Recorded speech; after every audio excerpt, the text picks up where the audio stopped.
2025 के चुनाव में माननीय मुख्यमंत्री श्री नीतीश कुमार ही नेतृत्व करेंगे, इसमें कोई शक शुबा नहीं है। किसी को कोई इसमें शक या शुबा नहीं होनी चाहिए कि नेतृत्व कौन करेगा। माननीय मुख्यमंत्री श्री नीतीश कुमार जी नेतृत्व करेंगे। बिहार विधानसभा चुनाव 2025 को लेकर बिहार की सियासी सरगर्मी अब तेज हो गई है। बिहार विधानसभा चुनाव में एनडीए का नेतृत्व कौन करेगा, इस पर अब सवाल उठने लगे हैं, क्योंकि केंद्रीय गृह मंत्री अमित शाह से जब सवाल किया गया कि बिहार एनडीए का नेतृत्व कौन करेगा 2025 के विधानसभा चुनाव में, तो इस सवाल पर अमित शाह ने एक तरह से चुप्पी साध ली। क्योंकि अमित शाह से सवाल किया गया कि नीतीश कुमार के चेहरे पर चुनाव होगा या फिर महाराष्ट्र वाला फार्मूला लागू किया जाएगा। इस सवाल पर अमित शाह ने चुप्पी साध ली, साफ तौर पे कुछ भी जवाब नहीं दिया। अमित शाह ने कहा कि पार्टी के निजी फैसले का हम उजागर इस तरह के मंच पर नहीं कर सकते हैं। आप लोग सब कुछ जानते हैं, लेकिन आपका धर्म है सवाल करना, लेकिन हम इस मंच पर पार्टी के निजी फैसले का उजागर नहीं कर सकते हैं। लेकिन यही बीजेपी के शीर्ष नेतृत्व हैं जो लगातार आज से पहले, अभी से पहले यह कहते हुए नजर आ रहे थे, जब बिहार में एक बार फिर से एनडीए की नई सरकार बनी थी, कि नीतीश कुमार ही चेहरा है बिहार में एनडीए के, और नीतीश कुमार के चेहरे पर ही आगे सब कुछ होगा, नीतीश कुमार के चेहरे पर ही बिहार विधानसभा चुनाव 2025 होगा। लेकिन अब बात बदल गई है। जब से महाराष्ट्र विधानसभा चुनाव हुए हैं उस वक्त से बात बदल गई है। उस वक्त से अब सवाल उठने लगे हैं कि क्या बिहार में भी महाराष्ट्र वाला फार्मूला लागू किया जाएगा, क्या नीतीश कुमार चेहरा होंगे या नहीं होंगे, इस पर अब संशय बना हुआ है। लेकिन अब जदयू का बयान सामने आया है। जदयू कोटे से बिहार सरकार में मंत्री ने साफ तौर पे कह दिया है कि इसमें कोई शक और संदेह नहीं है कि नीतीश कुमार ही एनडीए के चेहरा है और नीतीश कुमार के चेहरे पर ही चुनाव साध ली है। अभी तक तय नहीं कर पा रहे कि बिहार नेतृत्व कौन करेगा एनडीए का, नीतीश कुमार के नाम पर मुहर नहीं लग रही है। देखिए, जहाँ तक एनडीए के नेतृत्व का प्रश्न है, 2025 के चुनाव में माननीय मुख्यमंत्री श्री नीतीश कुमार ही नेतृत्व करेंगे, इसमें कोई शक शुबा नहीं है।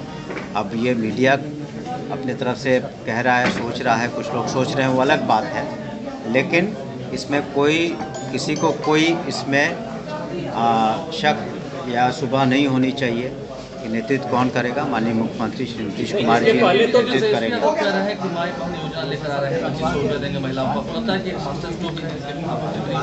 ये उनकी सोच है, लेकिन महिलाओं का सशक्तिकरण के बारे में जो माननीय मुख्यमंत्री जी ने कहा और किया, न सिर्फ कहा लेकिन सारे वादों को पूरा किया।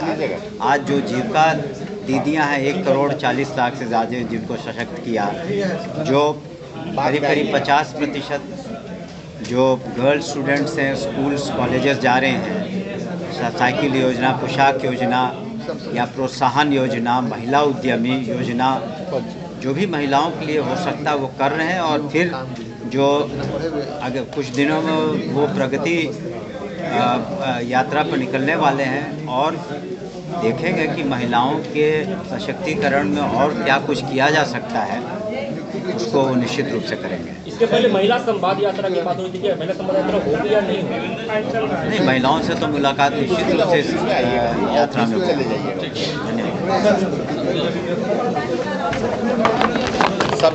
अमित शाह ने साफ तौर पे नहीं कहा कि नीतीश कुमार चेहरा होंगे। अमित शाह ने यह भी नहीं कहा कि नीतीश कुमार चेहरा नहीं होंगे। लेकिन एक वक्त था जब बीजेपी के शीर्ष नेतृत्व के द्वारा यह कहा जा रहा था कि नीतीश कुमार के चेहरे पर ही चुनाव होगा, नीतीश कुमार ही बिहार एनडीए का चेहरा है और उन्हीं के चेहरे पर बिहार विधानसभा चुनाव 2025 होगा। लेकिन अब बात बदल गई है। जिस तरह से महाराष्ट्र में देखने को मिला, जिस तरह से महाराष्ट्र में फार्मूला लागू किया गया बीजेपी के द्वारा, तो अब सवाल उठने यह भी लगे हैं कि क्या बिहार में भी ऐसा कुछ देखने को मिलेगा? क्या बिहार में नीतीश कुमार अब एनडीए का चेहरा नहीं होंगे? अब देखना दिलचस्प रहता है कि जब चुनाव की घड़ी और नजदीक आएगी तो एनडीए का चेहरा कौन होता है। पनोरमा ग्रुप, जो सोचता है वो करता है। जहां 27 वर्षों के सफर में 17,000 से भी अधिक छात्रों ने डॉक्टर एवं इंजीनियर बनकर भरे सफलता की ऊंची उड़ान, जहां साधारण छात्र भी झारखंड टॉपर्स बनकर बना रहे इतिहास। दूरदर्शी शिक्षाविद श्री विपिन सिंह के मार्गदर्शन में मेडिकल एवं इंजीनियरिंग के लाखों छात्रों के लिए आशा की किरण के रूप में गोल, नेशंस लीडिंग इंस्टीट्यूट। ये लो, मुंह मीठा करो। आज मैंने अपना जॉब छोड़ दिया, अब हम पूर्णिया वापस जाएंगे। जॉब छोड़ दिया है? मतलब ये घर कैसे चलेगा? हम करेंगे क्या? और माँ बाबूजी क्या बोलेंगे? इसलिए मैं एक और मिठाई का डब्बा लाया। अपने बिजनेस के लिए लोन अप्रूव हो गया। अरे लोन अप्रूव हो गया वो तो ठीक है, लेकिन पूर्णिया में हम रहेंगे कहाँ? अपना घर भी तो नहीं है वहाँ। इसलिए तो एक और मिठाई का डब्बा अलग से लाया हूं। हमने पूर्णिया में घर ले लिया है, पूर्णिया के ई होम्स पैनोरमा में। पूर्णिया में पैनोरमा ग्रुप लेकर आए हैं ई होम्स पैनोरमा। बड़ा घर, आलीशान जिंदगी और अत्याधुनिक सुविधाओं के संग। अरे अरे, अब क्यों मुंह मीठा करवा रही हो? क्योंकि हम घर वापसी जो कर रहे हैं। घर वापसी की खुशी पूर्णिया में ई होम्स पैनोरमा के संग। E Homes Panorama, luxurious lifestyle redefined.